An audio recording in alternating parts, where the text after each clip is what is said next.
When you watch videos here on YouTube, if we do our job right, it looks like it's pretty easy to do, right? You might start to think, well, if they can do it, why can't I do it? Or how are they staying consistent on YouTube, but I can't figure it out and I can't get my YouTube channel to grow like theirs? Well, there's a hidden secret behind making this all look easy, and that's money. Well, I'm gonna get real with you here in this video and share with you what I pay every single month to make this look easy here on YouTube. Hey there, Trina here, and when I started my YouTube channel back in 2016, I felt the same way. I was watching other mom vloggers do their thing on YouTube and their channels continue to rack in views and subscribers, and I thought, that looks pretty easy. I've got a 1-year-old, I can do this too. So I took my daughter to Target, took my camera to Target and thought, here we go, we are gonna vlog this day. I'm gonna slap this sucker up on YouTube. We're gonna get views and we're gonna get subscribers. I'm gonna start making mom brand deals, right? Well, first of all, it is a lot harder to vlog in public than I ever imagined, and so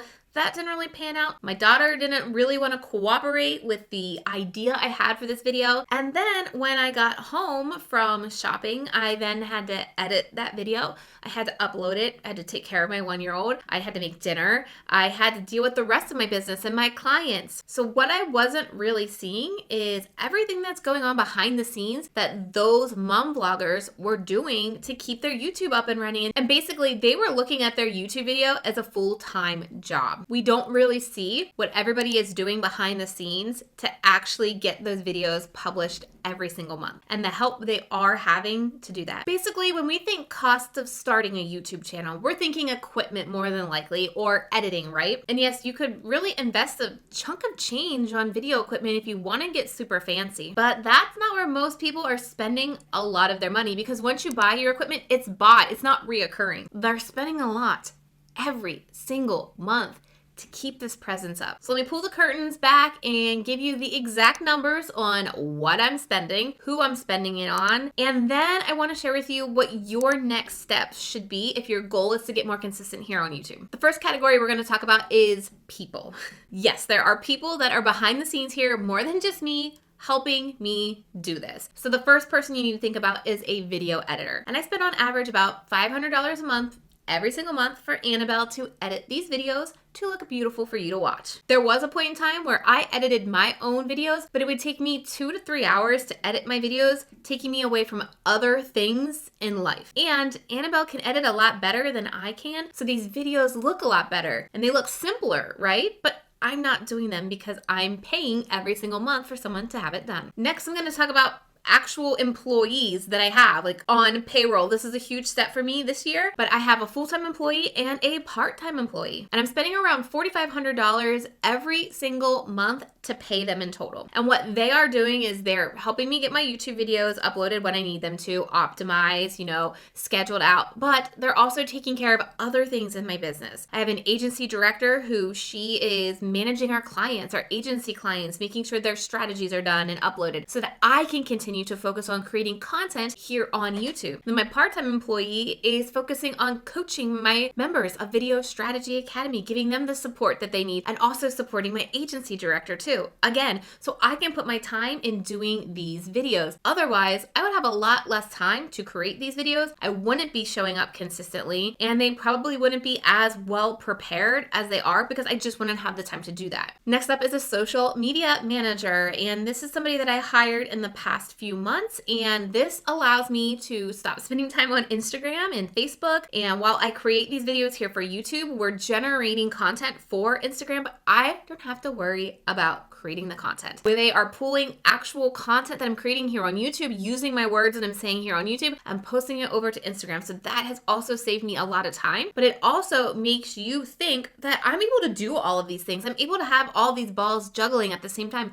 but I'm not. As I've already said, that's 4 people right now behind the scenes that are helping me to make this look easy. So you do need to understand when you see other people showing up on YouTube pretending like they're doing it themselves, most of the time they do have a support system. Let's wrap up the other humans that I have helping me out. Then let's move into software expenses. So I have a Pinterest strategist who helps me promote my YouTube videos over on Pinterest. That's about $375 a month. I have a podcast editor. If you haven't checked out the Video Reframe podcast yet, I've been podcasting as well to help grow my reach of of my YouTube channel too and grow my reach overall for agency clients and members for Video Strategy Academy. And she charges about $600 a month. And last but not least, the most critical person that I have hired that is one of the most expensive is my accountant, who is making sure that my expenses aren't more than my revenue and that the business is actually making money and telling me when I need to slow down hiring or buying things when I go a little crazy. And that's about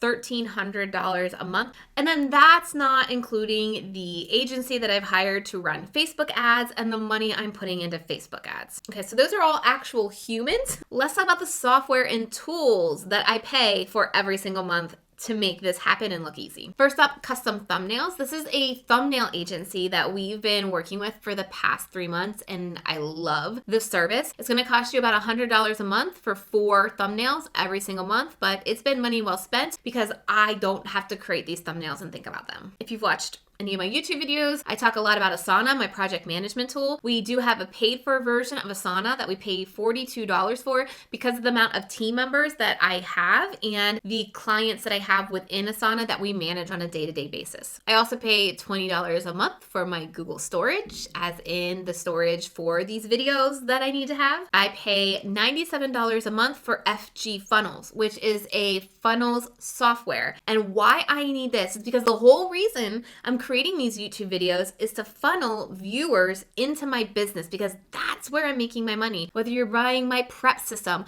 whether you're becoming a member of Video Strategy Academy, or you are becoming an agency client, these funnels help me get you on my list, helping you learn more about me and ultimately getting you to take action to buy something in my business. This is critical. This funnel software would not allow me to hire my full-time employee, my part-time employees. All of this money would not be able to be made without FG Funnels and the funnels that I have set up for my business. ConvertKit, which is my email system, I spend about $150 a month on that. Again, very important to actually make money in my business, so it's critical to have. Rev, I spend about $150 every single month just getting captions and transcriptions of my YouTube videos. Tailwind is a Pinterest scheduler, and that costs me about $15 a month, but that allows me to consistently promote my YouTube content. It gets more people over to YouTube. I still see a lot of traffic coming from Pinterest, so that's a necessary software as well. I also need Zoom, which is $15 a month to be able to talk to my team members and make sure my strategy is on track and talk to my video editor when I need to. I also have vidIQ and TubeBuddy, which help me plan out my content. You've heard me talk a little bit more about not so much keyword research as my core tactic anymore here on YouTube, but I still very much use TubeBuddy and vidIQ to figure out what topics I want to talk about, what topics my audience really likes. And that's about $30 a month total for the both of them. Loom is another tool that I use. So this is also great if I need to communicate with my video editor or anybody on my team. It allows me to record myself, my screen, and explain anything that I'm looking at. So if I see something not working on my YouTube channel, I'm able to say, hey, I would like to see this and that change. And then I can send that to my team and they can implement that. So I can, again, focus on creating new YouTube content for you. And last but not least, and this isn't a complete list, I put up my profit and loss statement to see all the important things that fit for YouTube.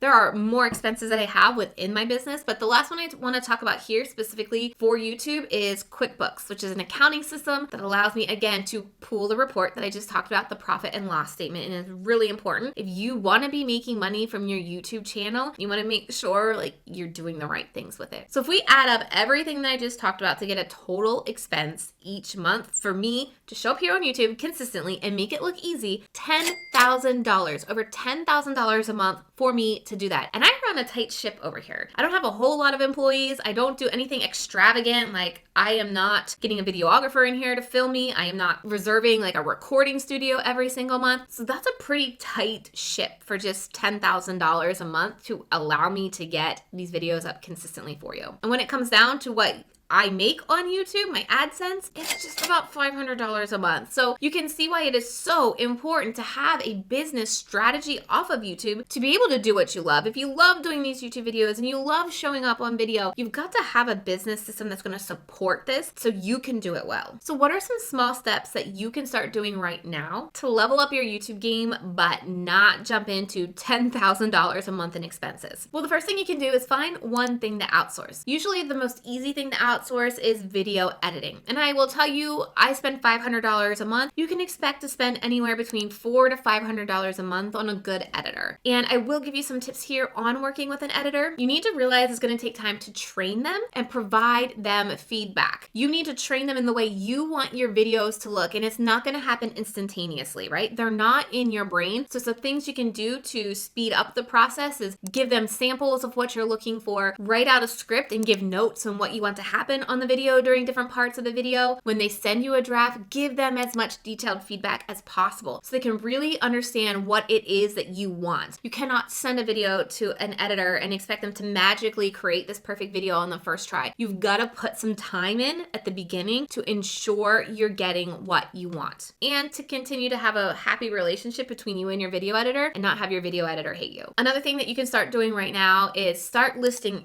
everything that you do on a day-to-day basis. And if there's something that you see you're doing over and over and over and over again, write that down as a process. You could ultimately find somebody as like an assistant, a virtual assistant that can help you take over that process so that you can again spend more time focusing on your content here on YouTube, focusing on looking at your analytics here on YouTube. So think about all the things that you're doing every single day or week, and is there something that's step-by-step easy to do that you are constantly doing that you could outsource? Because trust me, you cannot do this alone, especially if you are running a business as well and you're using YouTube as a lead gen for your business. So I'm actually thinking about sharing more about how to use YouTube to drive traffic to your business, how to use YouTube to make money in your business, and how to do that all, as well as getting your YouTube channel to where you want it to be. If those are some topics that you are interested in seeing more of from me, leave a comment below on some of the business topics that you would like me to dive a little bit deeper in. You know, some of these notebook style videos that I've been sharing with you. And make sure that you are subscribed or you hit subscribe, because if I see this video is generating subscribers, I know that you are interested in these types of topics. And I know that that's the kind of content that I need to focus on moving forward on this channel. And lastly, if you really want to see behind the scenes of how I do this entire YouTube production, watch the video that's on your screen right now, because I literally take you from doing my hair to makeup to setting up my equipment to uploading my videos for my video editor, the entire process in this video on your screen right now. And I'm looking forward to hearing all your suggestions about video topics below.